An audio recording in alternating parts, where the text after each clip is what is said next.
It seems your friend arrived before us.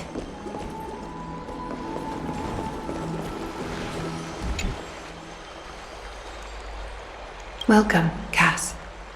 And you as well, Trailblazer from beyond the sky.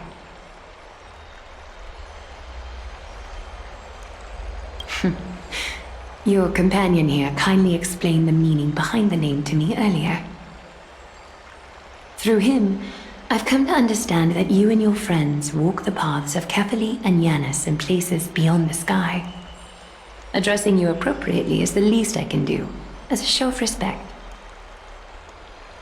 For all that has happened, it was never our intention to drag you two into the battle against Nikador and jeopardize your safety.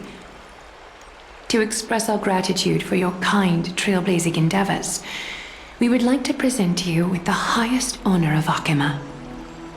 This is the dew of divine blood, brewed from crops nourished by the blood of the Titans. It is said that only 12 bottles existed. The last 3 bottles are now being kept in the treasure vault of Akima.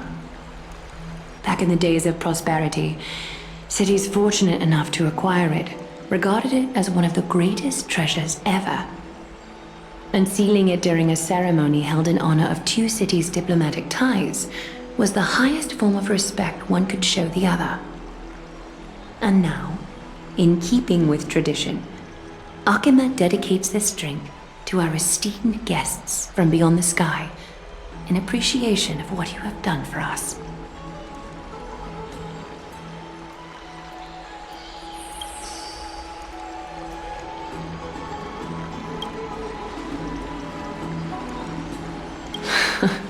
Very perceptive, Mr. Dunhung. Your heroic deeds have proven that you come in good faith. With the dew of divine blood as testament, we wish to forge an alliance with the Trailblazers.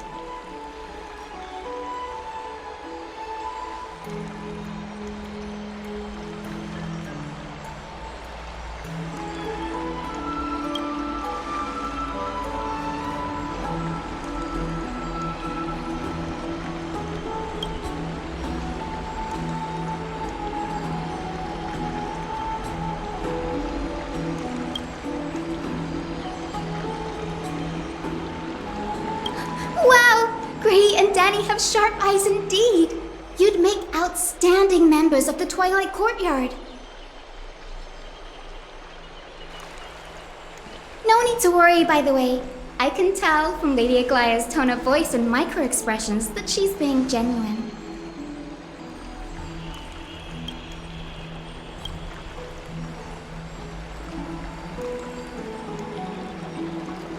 Not only are you guests from beyond the sky, but you've also done so much for Akima. You're practically heroes to us all. Lady Aglaea would never subject you to Aquila's judgment.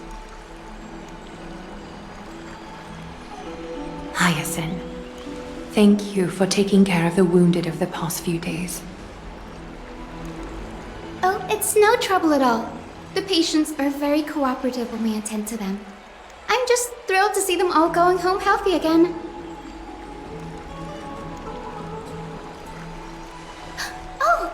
It's Cassie! Oh, I've missed you!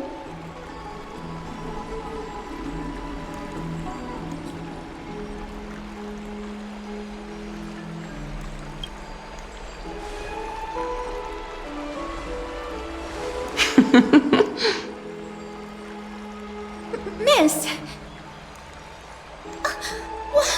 You can't say that! Lady Aglaea should always be Lady Aglaea.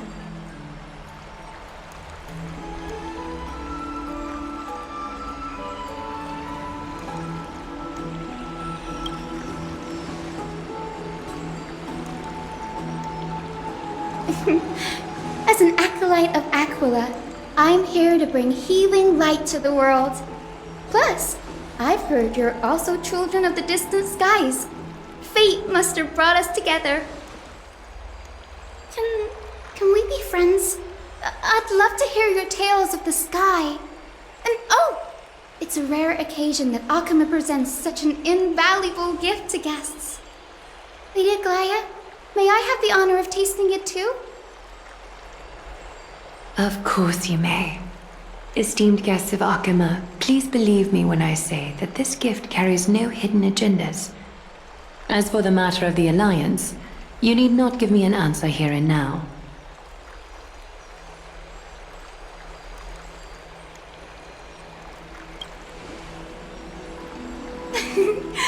You're mistaken. The capable Lady Aglaea doesn't need my help with things like this.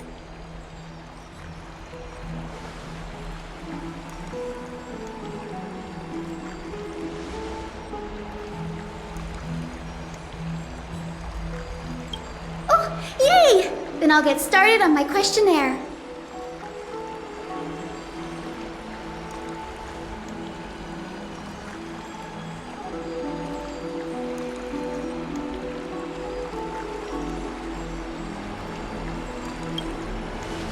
Allow me to do the honors. This young lady is Hyacine, assistant lecturer of the new sporists at the Grove of Epiphany and head nurse at the medical institution known as the Twilight Courtyard. Many of the Chrysos heirs suffered injuries during Nikador's attack on Akama, so the Grove sent Lady Hyacine to treat the wounded in Akama.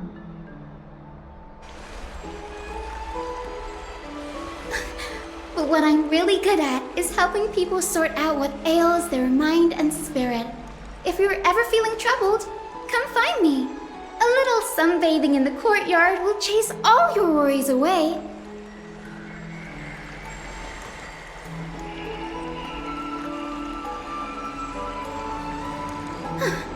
Well, it looks like everything's sorted out now. The patients have also all recovered. I think it's time for me to head back, Lady Aglaea.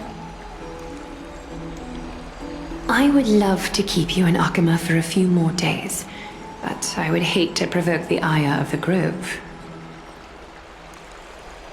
As it happens, Akama intends to send a messenger to the Grove for updates about the research on the Black Tide. We also want to communicate our desire to discuss the retrieval of Cerces' core flame at the earliest convenience. Oh, that sounds pretty serious. Lady Aglaea, you can't be asking me to... No need to fret. We won't put you on the spot. Trian will be going there as the diplomatic messenger of Akama, and Castorice will be accompanying her. I happen to have a few questions for Professor Anaxa as well, regarding the missing Titan Thanatos.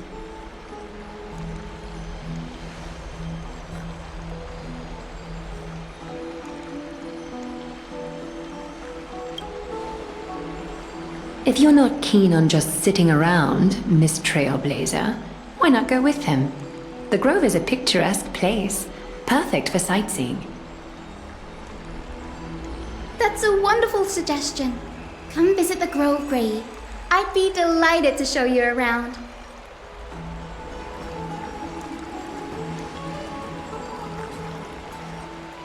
In that case, do bring this spindle along with you. This tool, called the weft, is used to spin thread and has been passed down in my family through generations. Though it doesn't see much practical use nowadays, it's become a symbol of great significance. In this respect, it is the perfect token to represent my will. If you encounter trouble at the Grove, just take this out and show it to them. While you're in the Grove, the golden thread of the weft can also render all things around you visible, regardless of whether they're corporeal or not, allowing you to see things as I would. Castorice knows this too. Make good use of it. Trian is already waiting for you at the outskirts of Akama, so I won't keep you any longer. May your journey be smooth.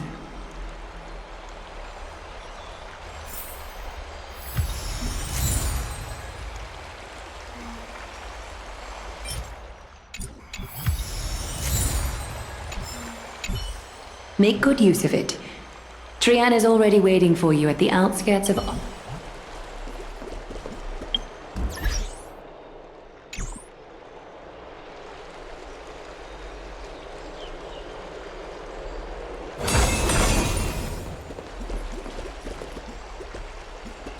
I'm glad to be in your company again, miss.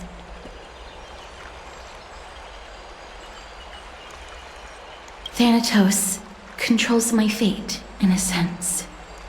The curse I bear came from them. And they have something of mine. Something of great importance that I must get back from them.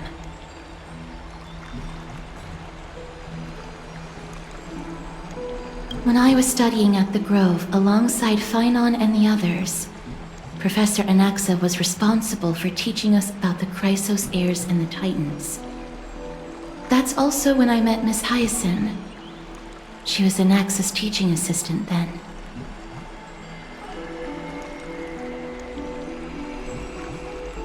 The Grove of Epiphany is Akima's partner academy. They look after the core flame of Cerces and are the organization at the forefront of researching phenomena such as the Black Tide and the Titans. They also provide academic research support for the Flame Chase journey. Several Chrysos heirs are based in the Grove, including Miss Hyacine and Professor Anaxa.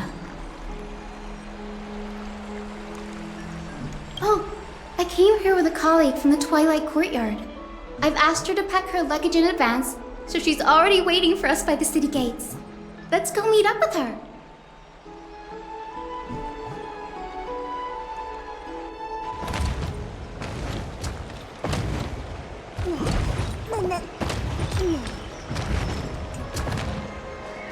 Look, there she is! And Lady Trian. But who's that they're looking at? Did something happen, Clementine? Oh, that's a serious injury. Miss Hyacine, this man was discovered by Trian! Trian was in a bad mood this morning, so we went to the outskirts of Akama for some fresh air. But then we found him collapsed on the roadside. Trian knows the city has good doctors, so Trian brought our new friend into the city to look for a doctor. I was waiting here for Miss Hyacine when I bumped into Lady Trian. But by then, this man was already in critical condition, so I had to perform some emergency treatment first. These wounds, they're caused by the Black Tide. This is bad. Clementine, prepare a ward for this man at once. I'll treat him myself. It's a miracle he's still alive, considering how badly the Black Tide injured him. Grey, Cassie, and Trian, would you mind making your way to the Grove first?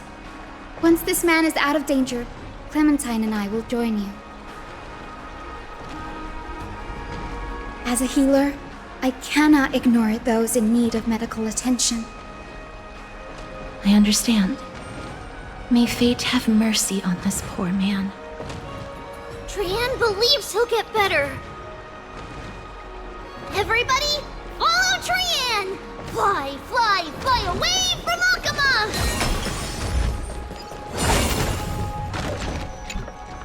Down this road we go, to the skies we fly, leaving Akama behind! Little Cass, little Grey, are you ready?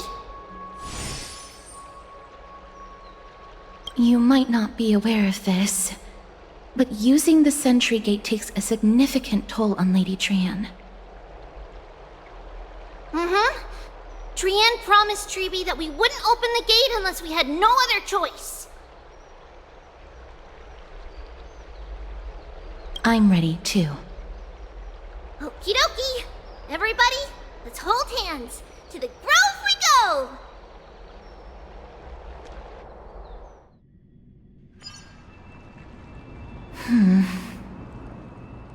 It's harder than I thought to sew gemstones onto Wolfeld. Cass, memmy, memmy, mem. Memmy, mem, mem, mem. Mem wants to try sewing. Here, why don't you give it a go? Memmy, mem, mem, memmy, mem. Memmy, memmy, mem, mem, mem, mem, mem. It's hard not to like Mem when they're so adorable. Oh, this is amazing. It seems as if their voices become more intelligible after the battle with Nikador. After spending the last few days together, I feel like I'm gradually gaining the ability to understand what they're saying, even if it's just a little.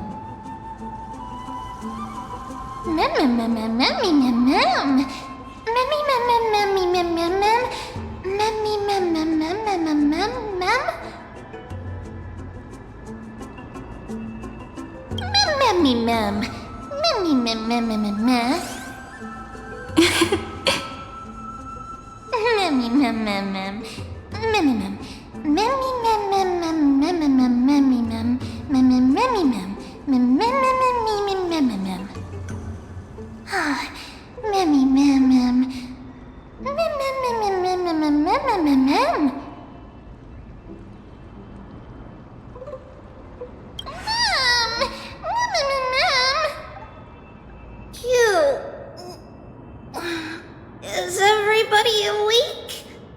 Little Gray, little Cass, and a little pink puppy? Puppy?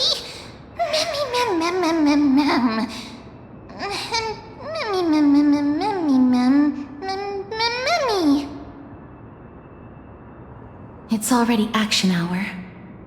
Lady Trian, I hope you're well rested. You were talking in your sleep. Did you dream of many things? Sleep talking? What did Trian say? Something like, Mommy, doll with sword, let's fight together. We'll be brave. Ugh, it's so embarrassing. Please don't make fun of Trian. Of course not. Wasn't Lady Trian's mother also the Holy Maiden of Yanisopolis? Mama was the strongest holy maiden in all of our history. She also gave us the prophecy of deliverance. And she had red hair that looked like a cute red mushroom. But Trian can't remember what Mama looked like anymore. Not even in the dream just now.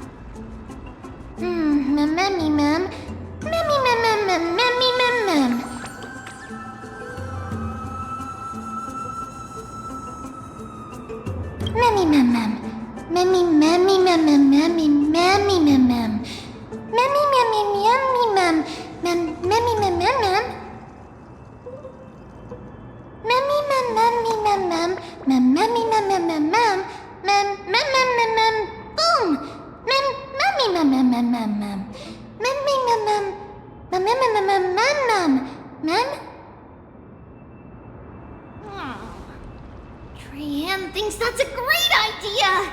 Can the pink puppy help Trian out?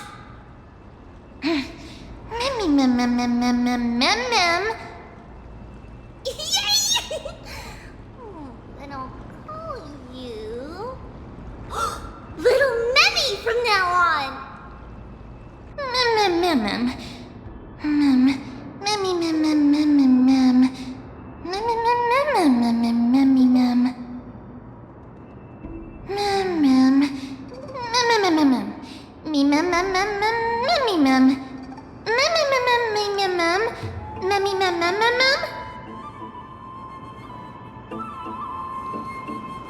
Okie dokie! Trian remembers that we need to help Aggie ask the big tree whether Cerces would be willing to visit Alchema. If we follow this woven trail and keep going upward, we'll reach the grove in no time!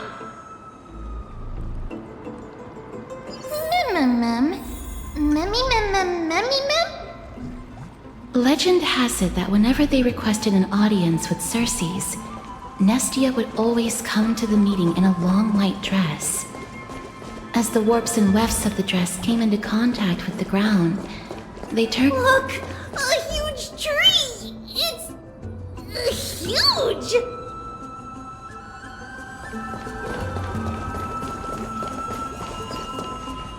Ma'am,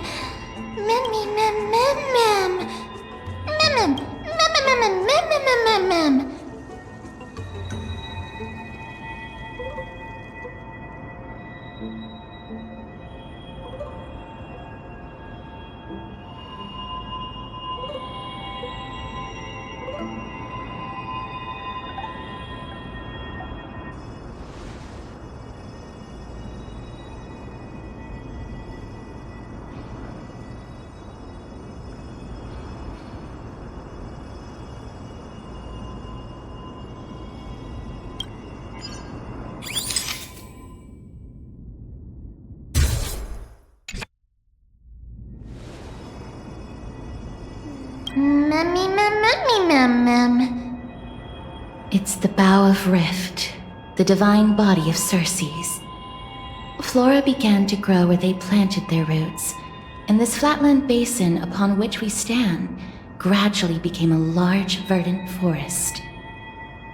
A long time ago, Felicis, the first scholar, led the masses to build a garden and courtyard in the forest, naming the site the Grove of Epiphany. There, people sought mental clarity, knowledge, and enlightenment. Trian knows this. Everybody says that was how this big academy came to be.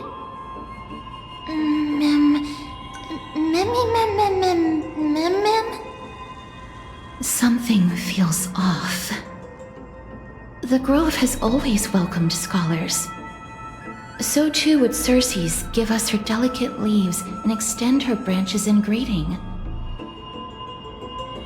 Yet, it seems both the Grove's messengers and the Titan are indifferent to our arrival.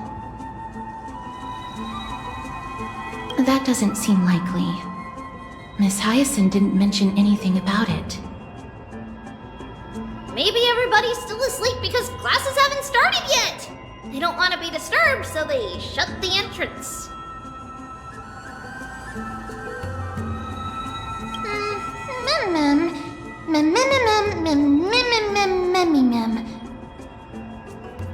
This place is too quiet. What in the world is... Oh! Trian found it! Everybody, fly across to the other side! The entrance on the other side. Where could it be?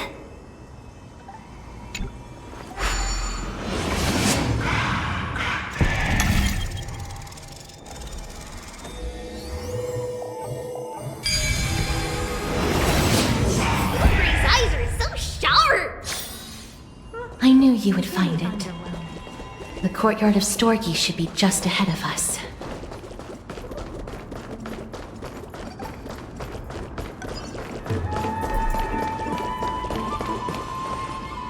As I expected, something's not right here.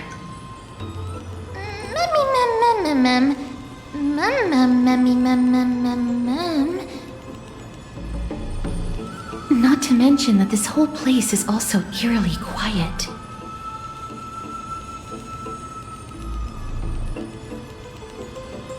There is no way she would have neglected such an important diplomatic matter. Hello? Is anyone there? Huh, no one's here.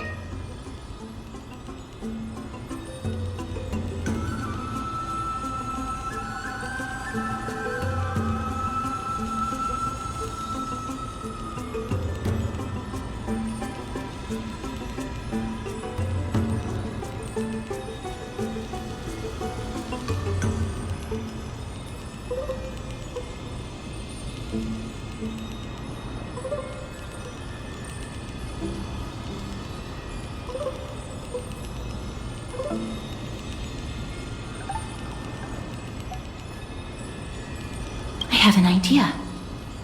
Lady Trian, could you lend me that golden spindle? Do you remember?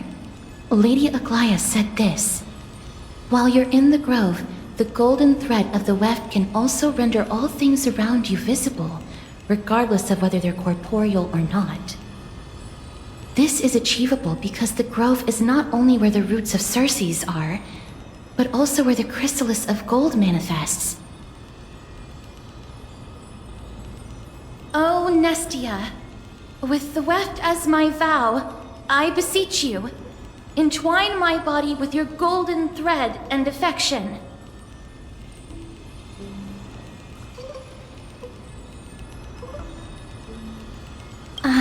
I'm sorry. I had to recite that chant so that the golden thread would resonate with the Titan's presence within the ley lines. If I'm not mistaken, we should be able to draw power out of this butterfly exuvia with the golden thread.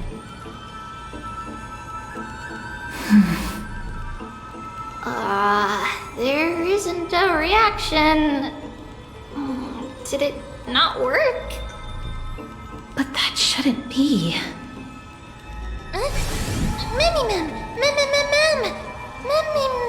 Memmy. Are they white dryad flowers?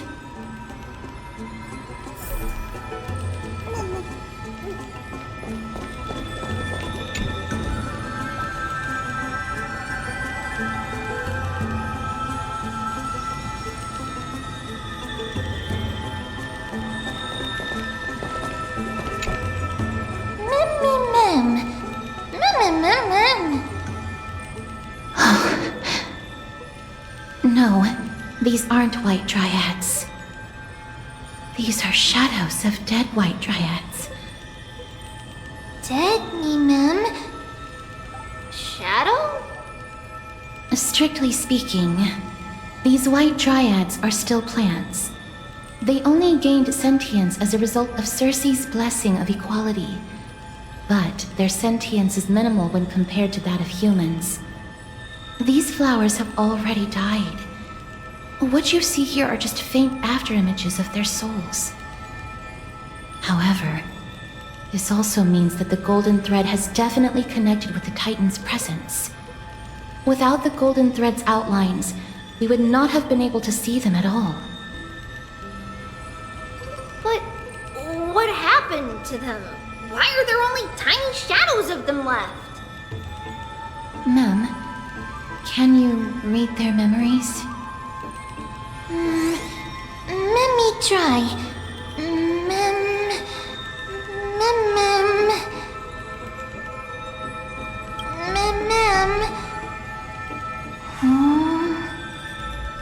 Black cloak.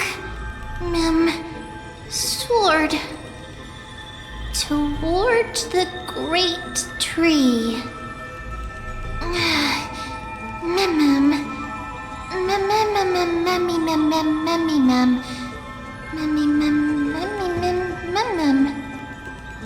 I have a bad feeling about this.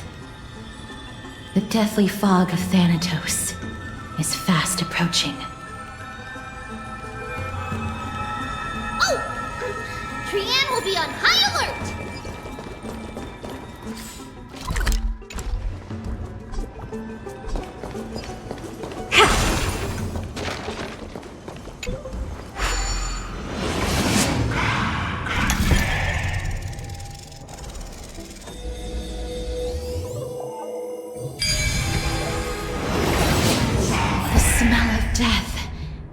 Becoming more and more intense. Pretty underwhelming.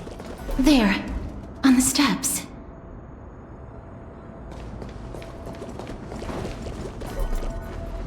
This looks really scary.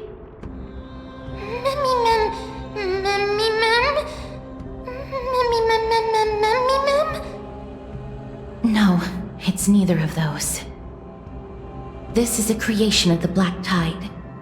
Such creatures are formed when living beings are corrupted and turned into deformed hollow husks of their former selves. Everybody, stay alert. Regardless of what has happened to the Grove, the fact that we're seeing the remains of a Black Tide creation here definitely doesn't bode well. Should we inform Aggie about this?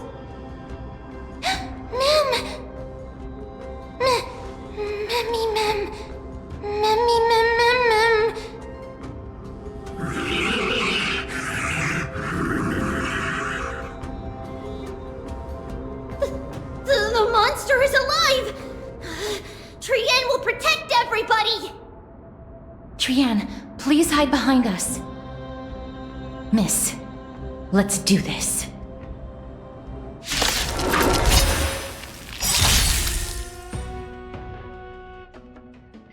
As expected, the words black, sword, and cloak. They're talking about the Black Tide. The dice have been bust. Or maybe I'll take it off! Oh! No dirty tricks. Helpless as ever. Open sesame. Time to twirl! I've heard the call. Serenity is before me. Time to twirl! Watch your head! Curiosity. Endless riddles. Nothing but a void. Time to twirl!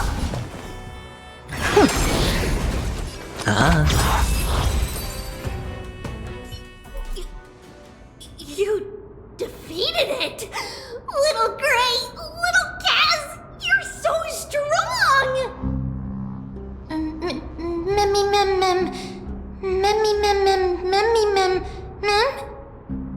To think the Black Tide has spread this quickly to the Grove despite its remote location. I'm afraid a world where strife has fallen is far more dangerous than we ever imagined. Oh no! Does this mean that Akuma is also in danger? Looking at this mess, it seems the scholars at least succeeded in fending off the first wave of attacks.